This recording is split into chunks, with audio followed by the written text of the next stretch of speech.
German अखबार ने इस वक्त तहलका मचाकर रखा हुआ है और इस अखबार ने ये कहा है कि पीएम मोदी को डोनाल्ड ट्रंप ने हफ्ते में 4 बार फोन किया, लेकिन पीएम मोदी ने जवाब नहीं दिया। जानेंगे आखिरकार क्या चल रहा है। वहीं दूसरी तरफ गोर के भारत में राजदूत नामित करने पर खुद अमेरिका के संसद में हंगामा मच रहा है और इन सब के बीच में सबसे बड़ी चीज, चाइना ने दिल खोलकर स्वागत करने का ऐलान किया है पीएम मोदी और रूसी राष्ट्रपति व्लादिमीर पुतिन का। जियोपॉलिटिक्स में इस वक्त बहुत कुछ चल रहा है। हमेशा की तरह वर्ल्ड मिरर के इस एपिसोड में जानने को मिलेगा बहुत कुछ, इसलिए वीडियो को अंत तक जरूर देखें। सबसे बड़ी चीज ये है ना कि चाइना ने एकदम से पलटी मारी है और चाइना ने क्यों पलटी मारी है वो जब जानेंगे तो आपको समझ में आएगा कि गेम यहाँ लंबा वाला चल रहा है। चाइना भारत जिस तरह से गर्मजोशी के साथ एक दूसरे के स्वागत में रेड कारपेट बिछा रहे हैं, थोड़ा हैरान करने वाला है। नई दिल्ली में पहले चीनी विदेश मंत्री वांग यी का जोरदार स्वागत किया गया। अब चीन से आ रही रिपोर्ट्स के मुताबिक चीनी राष्ट्रपति शी जिनपिंग, भारतीय प्रधानमंत्री नरेंद्र मोदी और रूसी राष्ट्रपति व्लादिमीर पुतिन का व्यक्तिगत तौर पर स्वागत करने वाले हैं। कहा जा रहा है कि चीन के राष्ट्रपति शी जिनपिंग इस महीने 31 अगस्त और 1 सितंबर को तियानजिन में होने वाले एससीओ शिखर सम्मेलन में भारत के प्रधानमंत्री नरेंद्र मोदी, रूस के राष्ट्रपति व्लादिमीर पुतिन का व्यक्तिगत स्वागत करेंगे। अब व्यक्तिगत स्वागत में क्या होगा देखना होगा, तीनों साथ मिलेंगे या फिर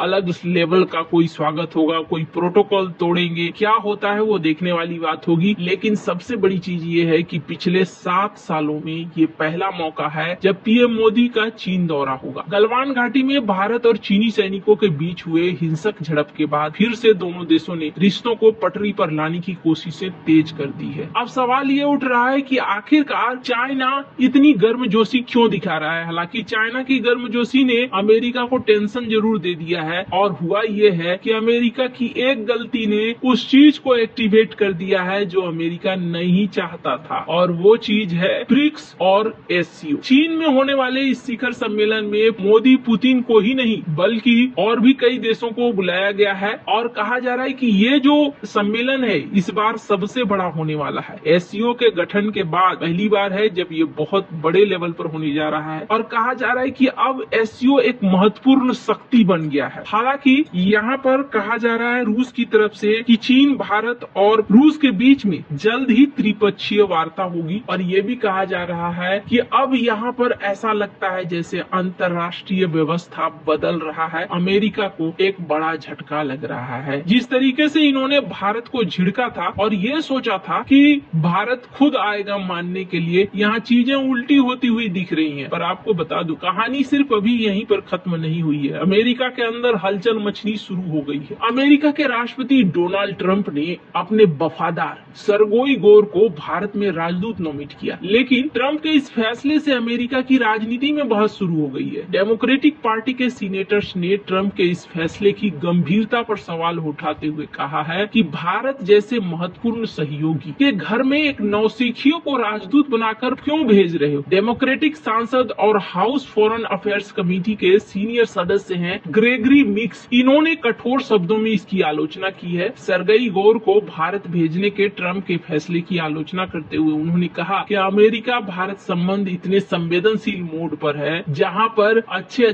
के छक्के छूट रहे हैं। वॉशिंगटन को एक अनुभवी और एक विश्वसनीय राजदूत भेजना चाहिए, न कि किसी मागा के वफादार को। मागा मतलब मैक अमेरिका ग्रेट अगेन के वफादार को। वैसे आपको बता दूं, कहा जाता है कि ये डोनाल्ड ट्रंप के परिवार के बेहद करीबी हैं। 38 साल के मात्र हैं, लेकिन इनका रिश्ता इनके परिवार में बहुत ही गहरा है और इसी वजह से ट्रंप इनको अपना वफादार मानते हैं। हालांकि जो कमेटी है, कमेटी का ये भी कहना है कि 1300 करियर डिप्लोमेट्स को हटाकर स्टेट डिपार्टमेंट को कमजोर कर दिया है डोनाल्ड ट्रंप ने, और अब अनावश्यक एक स्पेशल दूत को जोड़ा जा रहा है और इस काम को और बोझिल बनाया जा रहा है। डोनाल्ड ट्रंप के लिए ये आलोचना एक बड़ा झटका है, क्योंकि सीनेट को ही सरगई गोर के नाम पर मुहर लगाना है और सीनेट ही अभी यहाँ उल्टा बोलता हुआ दिख रहा है। सिर्फ 38 साल के गोर के पास कोई डिप्लोमेसी का अनुभव नहीं है। उन्होंने किसी भी देश में अमेरिका के लिए काम नहीं किया है। उनके पास सबसे बड़ी योग्यता क्या है, तो अभी डोनाल्ड ट्रंप के मेक अमेरिका ग्रेट कैंपेन के जोरदार समर्थक रहे हैं। ट्रंप से उनकी सीधी बातचीत साबित होती है। उनकी कैंपेन टीम के मुख्य कार्यकर्ता है। उन्होंने अपने जीवन का एक बड़ा हिस्सा ट्रंप परिवार के आसपास ही गुजारा है। सरगई गोर का नाम डोनाल्ड ट्रंप के बेटे के किताब प्रकाशित करवाने से लेकर ट्रंप के सुपर पैक तक चलाने से जुड़ा हुआ है। इसके अलावा कुछ नहीं है। एक्सपर्ट्स का मानना है कि डोनाल्ड ट्रंप को भारत के लिए एक ऐसे वफादार की जरूरत थी जिस पर वो आंख मूंद कर भरोसा कर सके। लेकिन डेमोक्रेटिक पार्टी के नेताओं का कहना है कि विश्वसनीय होना अलग बात है और डिप्लोमेटिक अनुभव होने में आकाश और पाताल का अंतर है। खैर, डेमोक्रेटिक पार्टी के सीनेटर्स का तर्क है कि भारत जैसे जटिल और महत्वपूर्ण देश में अगर अमेरिकी हितों की रक्षा करने के लिए करियर डिप्लोमेटिक अनुभव और काबिलियत जरूरी होती है, जो गोर के पास नहीं है। डोनाल्ड ट्रंप के लिए ये एक बड़ा झटका होगा, क्योंकि सीनेटर्स की मंजूरी के बाद ही उन्हें भारत में राजदूत के तौर पर नियुक्ति मिलेगी। ऐसे में ग्रेगरी मिक्स की सार्वजनिक आपत्ति से संकेत मिलता है कि ये रास्ता इतना आसान नहीं है। इन्होंने सबके सामने आलोचना कर दी है। खैर, ये तो ये भी कह रहे हैं कि डोनाल्ड ट्रंप जब से आए हैं, इन्होंने अमेरिका के विदेश विभाग को बर्बाद कर दिया है और इस स्थिति में लाकर खड़ा कर दिया है। वैसे आपको बता दूं, अब ये जहाँ चीजें हो रही हैं, इस बीच में एक जर्मन पत्रिका में छपा, हालांकि मैंने इस आर्टिकल को देखा भी था पर नजरअंदाज कर दिया कि कहीं हो सकता है ये आर्टिकल ऐਵੇਂ ही किसी ने छाप दिया हो। पर यहाँ पर जो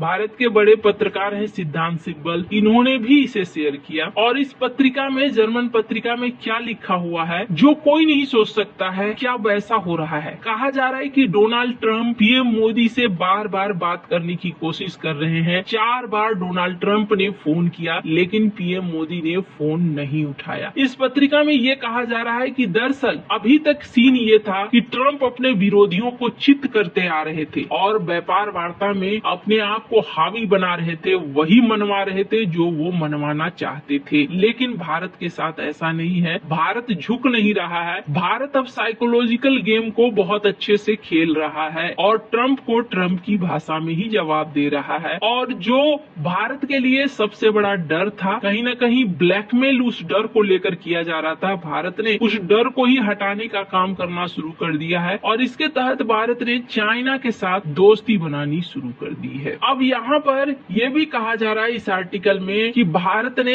यहाँ सारे जो रणनीतिक सिस्टम्स थे उसको एक तरीके से एकदम अलग सा अचंभित करने वाला रणनीति दे दिया है, जिसकी वजह से अब माना जा रहा है कि ट्रंप बार बार समस्या को हल करने की कोशिश कर रहे हैं पर यहाँ समस्या हल नहीं हो रही है और अपने हिसाब से हल करने की कोशिश कर रहे हैं और भारत यहाँ पर स्वदेशी की तरफ बढ़ रहा है। स्क्रीन पर आप देख सकते हैं आज भी पीएम मोदी का एक ट्वीट आया है जिसमें स्वदेशी इस्तेमाल करने की बात हो रही है। अब सच क्या है इस जर्मन आर्टिकल में, यही छपा है, ये तो अब बड़े बड़े लोग ही जाने। तुरंत से इन चीजों का आधिकारिक कभी भी कंफर्मेशन होता नहीं है। बहुत सारे गेम ऐसे होते हैं जो पर्दे के पीछे खेले जाते हैं और हो सकता है कि खेले जा रहे हों। आपको क्या लगता है इन सब मामले में, आपकी क्या राय है, कमेंट कर जरूर बताएं। जल्द मिलते हैं अगली वीडियो में नई खबर के साथ।